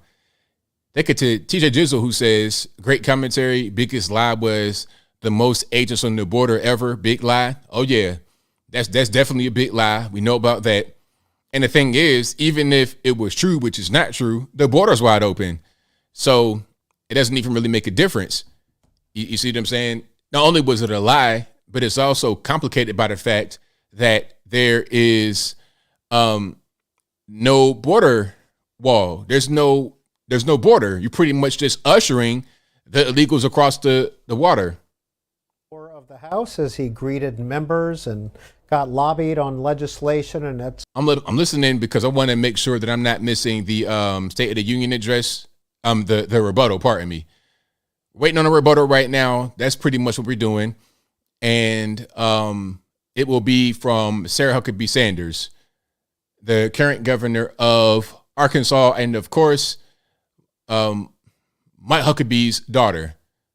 Waiting on that right now. As soon as that happens, I will switch over to it. It says starting soon. Well, I see the CNN page says starting soon, the Republican response. So every time there's State of the Union address, if you guys don't know, there's a GOP response. And a lot of times these responses, people are dehydrated. I just hope that Miss Sanders is hydrated. She knows how to do television. She knows how to speak very well. So I want her to be fully hydrated and not go on there with the cat and mouth. That's just not what it is. Thank you to Dark Seat Nova, who says, these are Jazzy Jeff all day. Nah, not Jazzy Jeff. Not at all. He can never. He's like 5'8". He can never. he could never. Let me see. I'm reading some of the comments here. And you guys are great for being here and hanging out there with me. I appreciate y'all for hanging in, waiting on the GOP response. All right. I'm going to turn this sound on. Moments came tonight at this point during his speech. Yeah. Instead of making the wealthy pay their fair share, some Republicans want Medicare and Social Security to sunset. I'm not saying it's a majority. Yeah, that was a terrible moment right there. Let me give you, anybody who doubts it, contact my office. I'll give you a copy. I'll give you a copy of the proposal. That means Congress doesn't vote. Well, I'm glad to see you. No, I tell you, I enjoy conversion. You know, it means if Congress doesn't keep the programs the way they are, they'd go away. Other Republicans say, I'm not saying it's a majority of you. I don't even think it's even a significant, but it's being proposed by individuals. I'm not politely not naming them, but it's being proposed by some of you. Look, folks. Who? Name names. The idea is that we're not going to be moved into being threatened to default on the debt if we don't respond. Folks. Look at the face. From President Biden's address, one of the most ruckus moments, as Ed O'Keefe notes. Ahead of tonight's speech, there was this poll put out by the Washington Post that found on this question of the debt ceiling and whether or not there should be spending cuts included, 65% of U.S. adults polled said the debt payment and federal spending should be handled separately by the president and Congress. We'll bring more reaction from the State of the Union address later after we hear from the Republican governor, Sarah Huckabee Sanders. Peter. And Sarah Huckabee Sanders was just elected this past November. She took office on January 10th, and she won by 28 points. And of course, she served as President Trump's press secretary. So I'll go ahead and turn that sound down for now. We're just waiting on the GOP response. We're waiting on Ms. Sanders to come out and speak. I know she'll do very well because she's been on television before. Hopefully she's well rested. Hopefully she has something to eat and is most importantly hydrated. Please, please, oh please be hydrated. You don't want to have a Marco Rubio grabbing for water crazy off screen. You don't want to have nobody getting choked up on camera, can't even talk, all that lip smacking. Ain't nobody got time for the lip smacking. Ain't nobody got time for the emergency water bottle consumption. We don't have time for that. So we're going to wait for her to come out. I'm not sure exactly when she's going to come out, but I think it'll be any moment now. I have my eyes on another page as well. Uh-oh, here we go. Taught me not to believe every story I hear. So forgive me for not believing much of anything I heard tonight from President Biden. From out of control inflation and violent crime to the dangerous border crisis and threat from China, Biden and the Democrats have failed you. They know it, and you know it. And it's time for a change. Tonight, let us reaffirm our commitment to a timeless American idea that government exists not to rule the people, but to serve the people. Democrats want to rule us with more government control, but that's not. Government exists not to rule the people, but to serve the people. Democrats want to rule us with more government control, but that's not who we are. America is the greatest country the world has ever known because we're the freest country the world has ever known, with a people who are strong and resilient. 5 months ago, I was diagnosed with thyroid cancer. It was a hard time for our family, particularly our kids, Scarlett, Huck, and George. But we kept our faith and persevered. Thanks to exceptional doctors here in Arkansas, a successful surgery, and the grace of God, I am cancer-free. Through it all, I couldn't help but think about my mom. She was 20 years old and in her first year of marriage when she was diagnosed with spinal cancer. The doctors told her she might not live, and if she did live, they said she'd never walk again.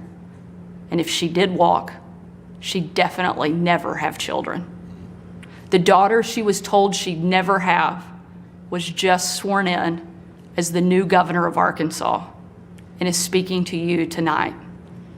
Adversity and fear of the unknown can paralyze us, but faith propels us to charge boldly ahead.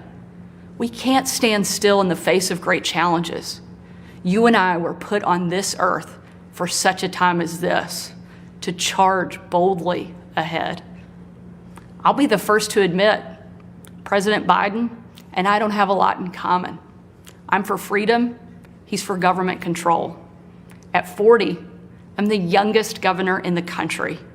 And at 80, he's the oldest president in American history. I'm the first woman to lead my state, and he's the first man to surrender his presidency to a woke mob that can't even tell you what a woman is. In the radical left's America, Washington taxes you and lights your hard-earned money on fire.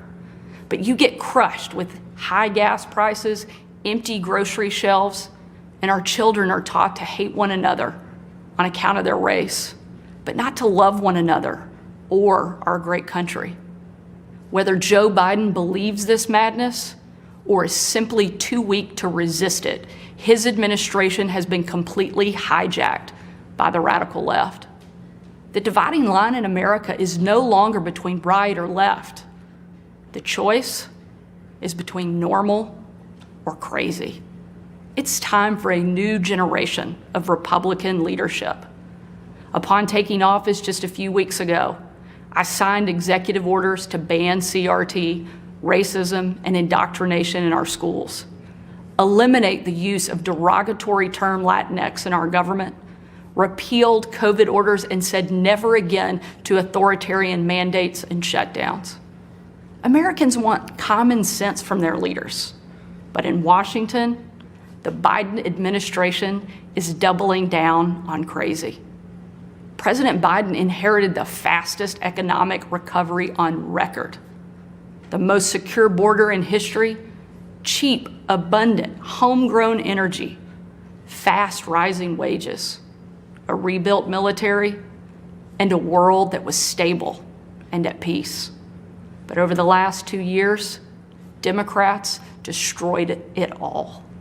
Despite Democrats' trillions in reckless spending and mountains of debt, we now have the worst border crisis in American history. As a mom, my heart breaks for every parent who has lost a son or daughter to addiction. 100,000 Americans a year are now killed from drug overdoses, largely from fentanyl pouring across our southern border. Yet the Biden administration refuses to secure the border and save American lives. And after years of Democrat attacks on law enforcement and calls to defund the police, violent criminals roam free, while law-abiding families live in fear. Beyond our border, from Afghanistan to Ukraine, from North Korea to Iran, President Biden's weakness puts our nation and the world at risk. And the president's refusal to stand up to China, our most formidable adversary, is dangerous and unacceptable. President Biden is unwilling to defend our border, defend our skies, and defend our people. He is simply unfit to serve as commander-in-chief. And while you reap the consequences of their failures, the Biden administration seems more interested in woke fantasies than the hard reality Americans face every day. Most Americans simply want to live their lives in freedom and peace. But we are under attack in a left-wing culture war we didn't start and never wanted to fight. Every day we are told we must partake in their rituals, salute their flags, and worship their false idols, all while big government colludes with big tech to strip away the most American thing there is, your freedom of speech. That's not normal. It's crazy, and it's wrong. Make no mistake, Republicans will not surrender this fight. We will lead with courage and do what's right, not what's politically correct or convenient. Republicans believe in an America where strong families thrive in safe communities, where jobs are abundant and paychecks are rising, where the freedom our veterans shed their blood to defend is the birthright of every man, woman, and child. These are the principles Republican governors are fighting for, and in Washington, under the leadership of Senate Republicans and Speaker Kevin McCarthy, we will hold the Biden administration accountable. Down the street from where I sit is my alma mater, Little Rock Central High. As a student there, I will never forget watching my dad, Governor Mike Huckabee, and President Bill Clinton hold the doors open to the Little Rock Nine. Doors that 40 years earlier had been closed to them because they were Black. Today, those children once barred from the schoolhouse are now heroes memorialized in bronze at our State House. I'm proud of the progress our country has made, and I believe giving every child access to a quality education, regardless of their race or income, is the civil rights issue of our day. Tomorrow, I will unveil an education package that will be the most far-reaching, bold, conservative education reform in the country. My plan empowers parents with real choices, improves literacy and career readiness, and helps put a good teacher in every classroom by increasing their starting salary from one of the lowest to one of the highest in the nation. Here in Arkansas and across America, Republicans are working to end the policy of trapping kids in failing schools and sentencing them to a lifetime of poverty. We will educate, not indoctrinate our kids, and put students on a path to success. It's time for a new generation to lead. This is our moment. This is our opportunity. A new generation born in the waning decades of the last century, shaped by economic booms and stock market busts, forged by the triumph of the Cold War and the tragedy of 9/11. A generation brimming with passion and new ideas to solve age-old problems. A generation moored to our deepest values and oldest traditions, yet unafraid to challenge the present order and find a better way forward. If we seize this moment together, America can once again be the land of the free and the home of the brave. During my 2.5 years at the White House, I traveled on every foreign trip with the president. A trip I will never forget was on December 25th of 2018. My husband Brian and I had just cleaned up wrapping paper that was shoved into every corner of our house, thanks to our 3 kids. When I had to walk out on my own family's Christmas, unable to tell them where I was going that night, because the place I'd be traveling was so dangerous, they didn't want anybody to know that the president was going to be on the ground, even for a few hours. We boarded Air Force One in complete and total darkness. There were no lights on the plane, no lights on the runway. Our phones and computers shut down and turned in. We were going completely off the grid.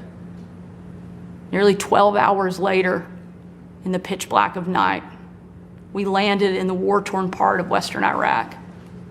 It was again a similar scene. No lights on the plane, no lights on the runway. The only thing you could see was coming from about a mile away.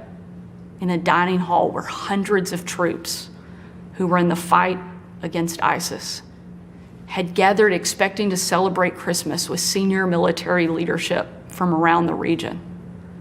They had absolutely no idea that the president and first lady were about to walk into that room.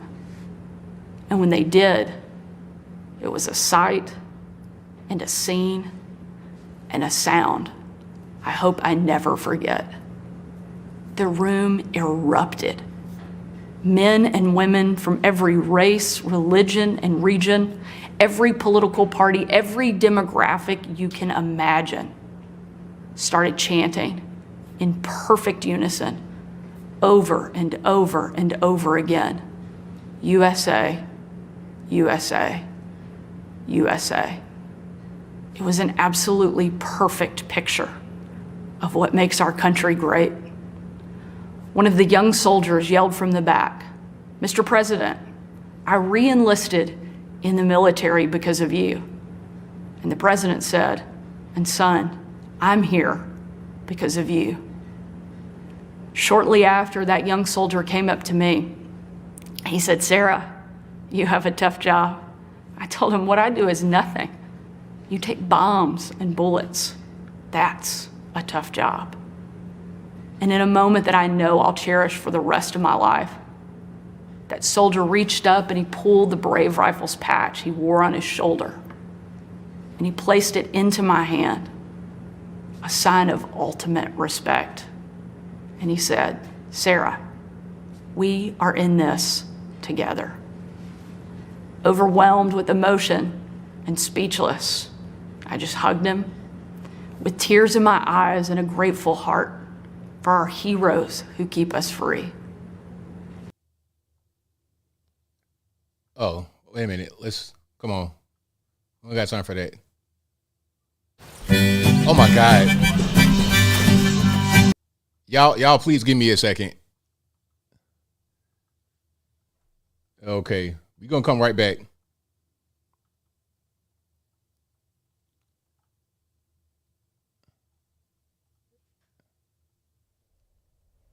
What in the world? Well, tonight, President. Oh my God. Hold on. I'm going to come right back. Y'all please give me a second. But we know who holds the future in his hands. And with God as our witness, we will show the world that America is still the place where freedom reigns and liberty will never die. Thank you. God bless you. And God bless America. So there we go. So I think what happened was I was on what's the name? C-SPAN, and for some reason the page timed out. It's like I am watching this, like I don't really get it. So yeah, technical difficulties, things do happen. So that's what that was. I just finished it right there on CNN. So that was the whole thing. I'm gonna do not a rebuttal. I'm gonna do a recap. Excuse me, to the whole thing. You did miss a little bit. Let me just back up a little bit and see if I can start where it cut off. Okay. Makes our country great.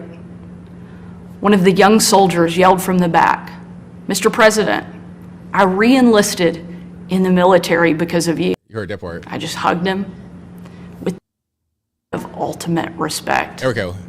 And he said, "Sarah, we are in this together." Overwhelmed with emotion and speechless, I just hugged him with tears in my eyes and a grateful heart for our heroes who keep us free.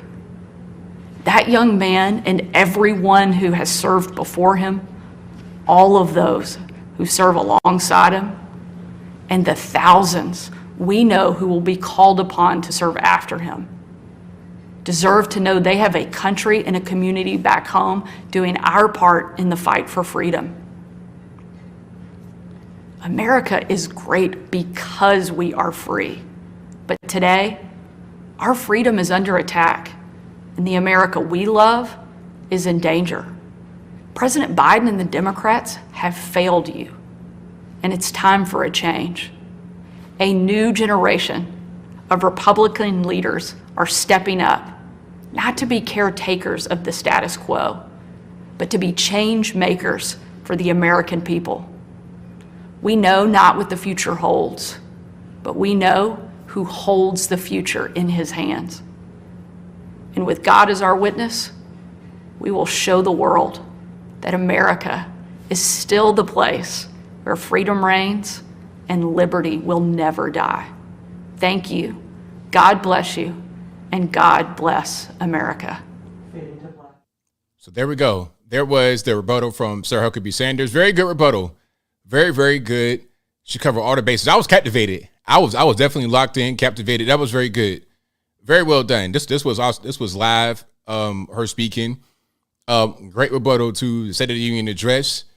And I think that is pretty much it for tonight. I'll take calls tomorrow night on the show as normal, as usual. I'll be here 8:00 p.m. Eastern time, taking calls right around 9:30 as I normally do. I'll talk for a little while before the show starts, and then we'll take calls later, but not tonight. And what I'm going to do is record a short summary of this actual State of the Union address. I'll put it out probably tomorrow morning. I'll probably record that right now. What I'm gonna do, well, not right now on a live. I'm gonna end this live and then I'm gonna pre-record, do some editing, and then probably put it out in the morning. That'll probably what I do. So you guys, if you don't want to watch the entire, how long we're at? We're over 2 hours. If you don't want to watch the entire thing from beginning to end, you can just watch 10, 15 minutes, maybe less. So I can just respect your time that way.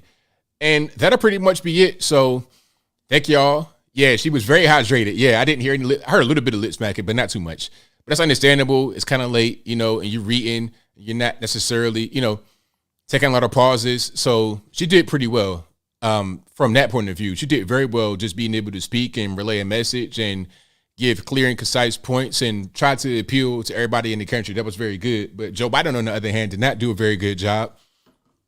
I'll talk about that in my recap of this.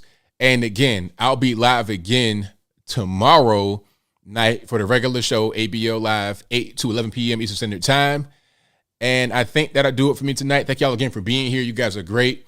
I'm glad you hung in there with me watching State of the Union address. I know it was difficult. I know it was not a very easy thing to do, but I'm glad you were here with me throughout the entire situation or just peeping in here and there to watch. But that'll be a wrap for me. Thank y'all again. Shout out to the mods for keeping the trolls in check. But until next time, y'all be safe. I'm out. And peace.